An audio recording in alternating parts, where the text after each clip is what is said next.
মোহনপুর নামক গ্রামে বাস করত রিমা আর রহিম। এরা খুবই গরিব ছিল।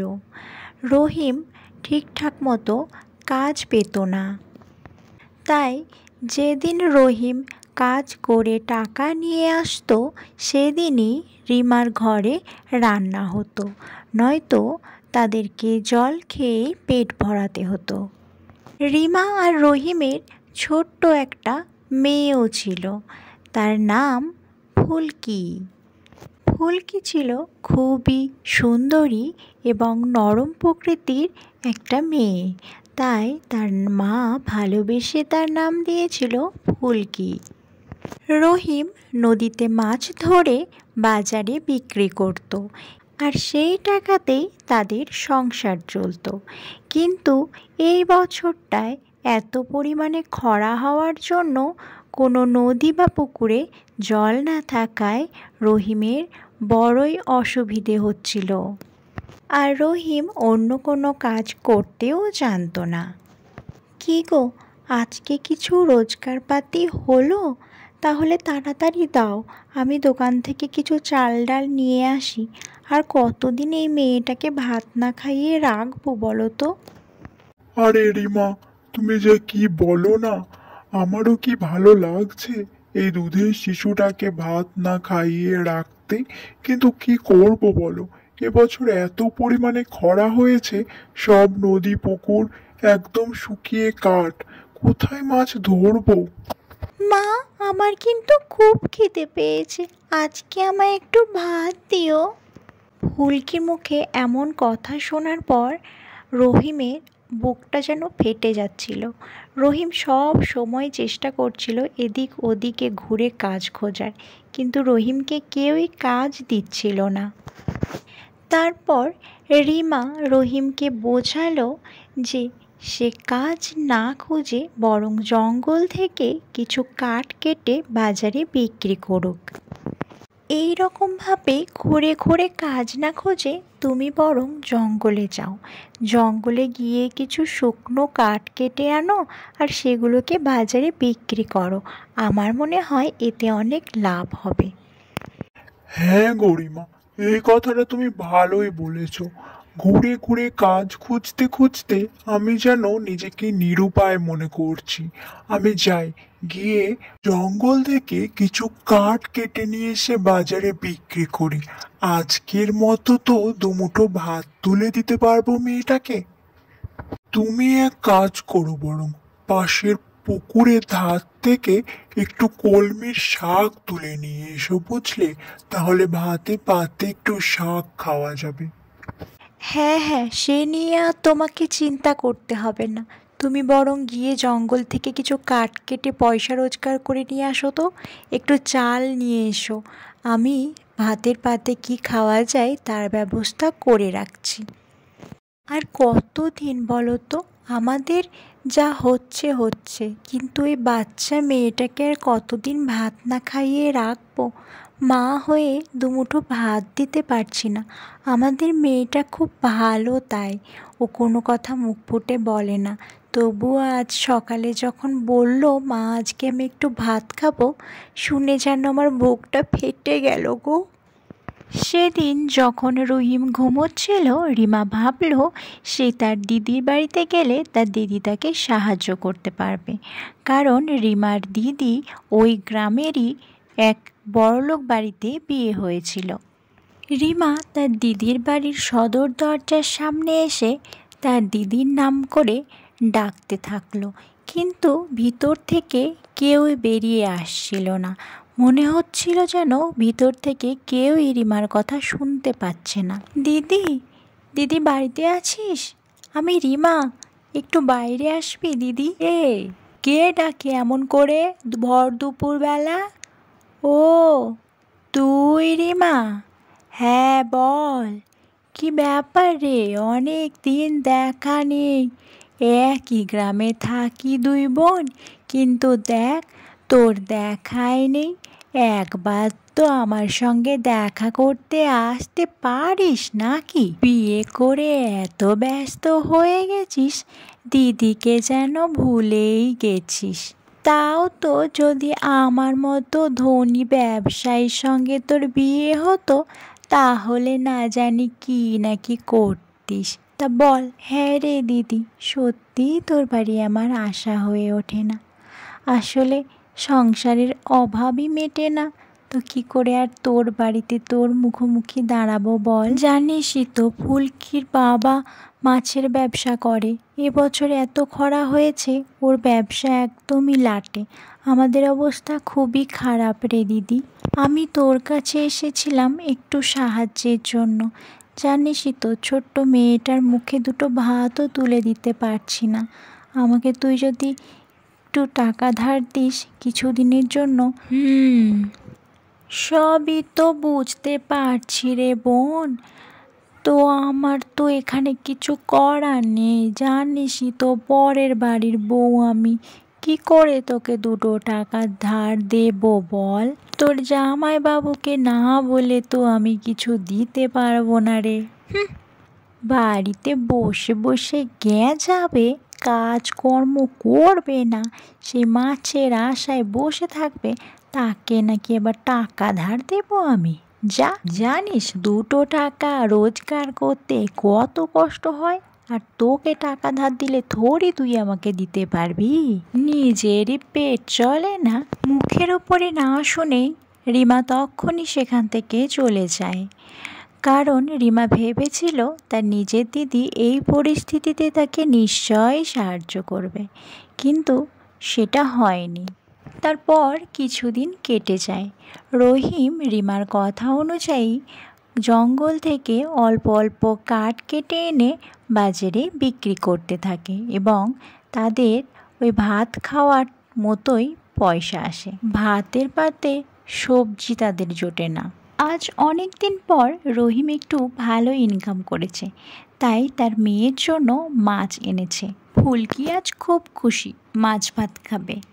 এইদিকে রিমার দিদি আর তার বর যখন বসে গল্প করছে, হঠাৎই তাদের সদর দরজার সামনে একজন সাধু বাবা কিছু ভিক্ষের জন্য আসে। বাবা, কে আছো? দুটো ভিক্ষে দিয়ে যাও বাবা, আমি গরিব ব্রাহ্মণ, 2 দিন ধরে কিচ্ছু খাইনি, দুটো ভিক্ষা দিয়ে যাও বাবা। এই কথা শুনে রিমার দিদি প্রিয়াঙ্কা উঠে দাঁড়িয়ে পড়ে ভিক্ষা দেওয়ার জন্য। কি ব্যাপার, তুমি উঠে দাঁড়িয়ে পড়লে যে ওই ভিখারিকে দেখে? তুমি কি ভাবছো ওই ভিখিরিকে ভিক্ষে দেবে? জানো 2 পয়সা রোজগার করতে কত কষ্ট হয়? এই যে হাতে পায়ে তো বড় শক্তি দেখছি, তা রোজগার করে খেতে পারো না? ভিক্ষে করে খেতে হয় কেন তোমাদেরকে? জানো 2 পয়সা রোজগার করতে কত কষ্ট হয়? আর তোমরা বাড়ির দরজায় এসে দাঁড়ালেই টাকা পেয়ে যাবে, তাই না? যাও, বেরিয়ে যাও এখান থেকে। রমেশের এই কথা শুনে সেই ব্রাহ্মণ সেখান থেকে চলে যায়। তারপর পুরো গ্রাম ঘুরে সে আসে রিমার ঘরে। বাড়িতে কেউ কি আছো বাবা? দুটো ভিক্ষে দিয়ে যাও বাবা, 2 দিন ধরে কিচ্ছু খাইনি। বাড়িতে কেউ আছো নাকি? আমাকে দুটো কিছু খেতে দাও বাবা, 2 দিন ধরে আমি কিচ্ছু খাইনি। কেউ আছো? রিমা সঙ্গে সঙ্গে ঘর থেকে বেরিয়ে আসে। মা, আমি 2 দিন ধরে কিচ্ছু খাইনি মা, দুটো খেতে দাও, বড় খিদে পেয়েছে। আরে হ্যাঁ হ্যাঁ বাবা, বসুন, অবশ্যই খেতে দেব, কেন খেতে দেব না, বসুন বাবা বসুন। বসার কথা বলেই রিমা ভাবতে থাকে অনেক দিন পর তারা একটু মাছ ভাত খাবে। তাদের 3 জনের মুখে তোলার মতোই ভাত আছে তার হাঁড়িতে। এই ব্রাহ্মণকে খেতে দিলে তাদের আর কারোর খাওয়া হবে না। তবুও রিমা ভাবলো এই ব্রাহ্মণকে খাওয়ানোটাই তাদের বেশি দরকার। রিমা ব্রাহ্মণকে বসতে দিয়ে সযত্নে খেতে দেয়। বাবা, আপনি খান, আমার তো খুব বেশি কিছু দেওয়ার ক্ষমতা নেই বাবা, যেটুকু আমার ঘরে ছিল সেটুকুই আমি আপনাকে দিয়েছি, দয়া করে তৃপ্তি করে খাবেন। হ্যাঁ মা, আমি সব জানি। এই কথা বলেই ব্রাহ্মণ সেখান থেকে উধাও হয়ে যায়। আর ব্রাহ্মণ যে জায়গাটায় বসেছিল সেই জায়গাটায় রিমা দেখে একটা বড় মতো চকচকে বাক্স পড়ে রয়েছে। রিমা কিছুই বুঝতে পারছিল না। এক্ষুনি জলজান্ত তার সামনে একটা মানুষ বসে খাচ্ছিল, সে হঠাৎ করে কোথায় উবে গেল, আর তার জায়গাতে এমন একটা চকচকে বাক্সই বা কোথা থেকে এলো। রিমা খুবই গরিব, এরকম কাণ্ড কখনো সে দেখেনি।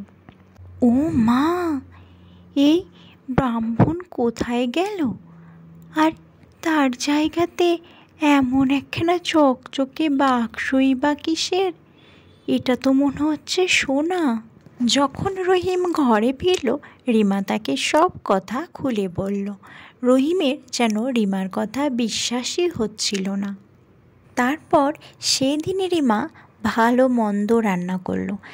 যা যা ফুলকি খেতে চেয়েছিল রিমা সব রান্না করলো, কারণ সেদিন থেকে তাদের আর খুব একটা অভাব ছিল না।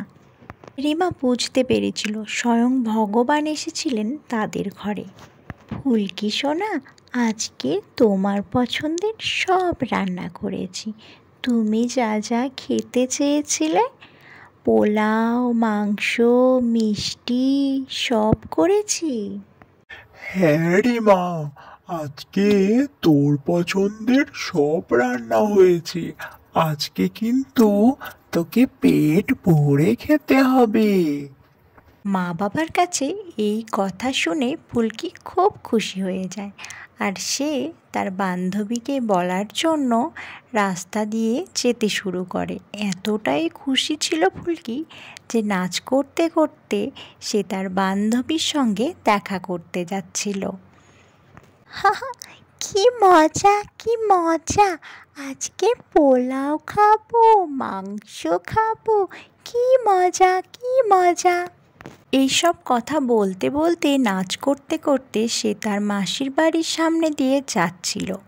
আর তার মাসি এই কথা শুনে হঠাৎই ফুলকিকে তার বাড়ির সামনে ডাকে। কি হয়েছে মাসি, তুমি আমাকে ডাকছিলে? তাড়াতাড়ি বলো কি হয়েছে। কোথায় যাচ্ছিস ফুলকি? এত খুশি খুশি যে, খুব খুশি মনে হচ্ছে। আর কি বলছিস তুই মুখে? মাংস খাবো, পোলাও খাবো? হ্যাঁ মাসি, সত্যি আমি আজকে খুবই খুশি, জানো তো। আজকে আমাদের বাড়ি ভালো ভালো রান্না হয়েছে। অনেক দিন পরে আমি ভালো ভালো অনেক কিছু খাবো। মা মাংস, পোলাও, মিষ্টি রান্না করেছে। তাই নাকি রে? তা তোর বাবার রোজগার পাতি বুঝি খুব ভালোই হচ্ছে। না না মাসি, কালকে আমাদের বাড়িতে একটা সাধু বাবা এসেছিল। সেই সাধু বাবা মাকে অনেক টাকা আর গয়না দিয়েছে, তার জন্য আজকে আমাদের বাড়িতে ভালো ভালো রান্না হয়েছে। বাবা রোজগার করেনি তো। কি বলছিস ফুলকি? সত্যি সাধু বাবা তোর মাকে সোনা দিয়েছে? তা ভালোই হয়েছে, তোদের বাড়িতে ভালো ভালো রান্না তো হচ্ছে, খেতে পারবি। ঠিক আছে রে ফুলকি, তাহলে যা, তোর বান্ধবীর বাড়ি থেকে ঘুরে আয় গে। যা তাহলে, আবার পরে আসিস খন। হ্যাঁ মাসি, আমি তাহলে এখন যাই, পরে আসবো। আমার বান্ধবী আমার জন্য অনেকক্ষণ থেকে দাঁড়িয়ে আছে। তুমি তাহলে থাকো, আমি আসি, পরে আসবো। হ্যাঁ মাসি, পরে আসবো। হ্যাঁ রে ফুলকি, আসিস। হ্যাঁ, তোর মাকেও বলিস আমাদের বাড়িতে আসতে। তোর মা তো আসেই না এই রাস্তায়, যে একটু ডাকবো তোর মাকে। ঠিক আছে, যা তাহলে। ফুলকির মাসি প্রিয়াঙ্কা তখন ভাবতে থাকে, সত্যি কালকে সেই সাধু বাবা প্রথমে তার বাড়িতে এসেছিল।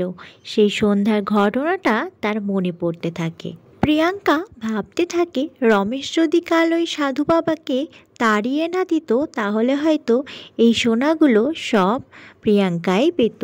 কাল যদি রমেশ আমার কথা শুনতো আর সাধু বাবাকে বাড়ি থেকে তাড়িয়ে না দিত তাহলে হয়তো এই সোনাগুলো সব আমাদেরই হতো। কিছু কিছু কথা আমার শোনাও দরকার। তারপরে রমেশ যখন সন্ধ্যাবেলা বাড়ি ফেরে তখন প্রিয়াঙ্কা রমেশকে সব ঘটনাটা বলতে থাকে। কি বলছো তুমি? তাহলে যাও তোমার বোনের কাছ থেকে জিজ্ঞাসা করে এসো সাধু বাবা এখন কোথায় আছে।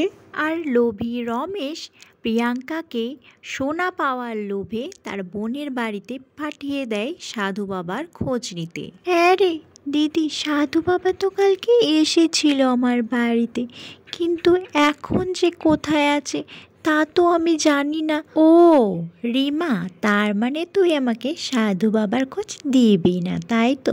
ঠিক আছে। এইরকমভাবেই রিমার ওপর প্রিয়াঙ্কা রাগ করে তার বাড়ি থেকে চলে যায়। আর সে বাড়ি ফিরেই দেখে তার বাড়ি ঘর সব কিছু দাও দাও করে আগুনে পুড়ছে। ও মা গো, কি সর্বনাশ হয়ে গেল গো আমার! কি সর্বনাশ হলো? কি করে এমন আগুন লাগলো গো? কে কোথায় আছো? রমেশ! এরকম ঘটনা যখন ঘটে তখন রমেশ আর প্রিয়াঙ্কা কেউই বাড়িতে ছিল না।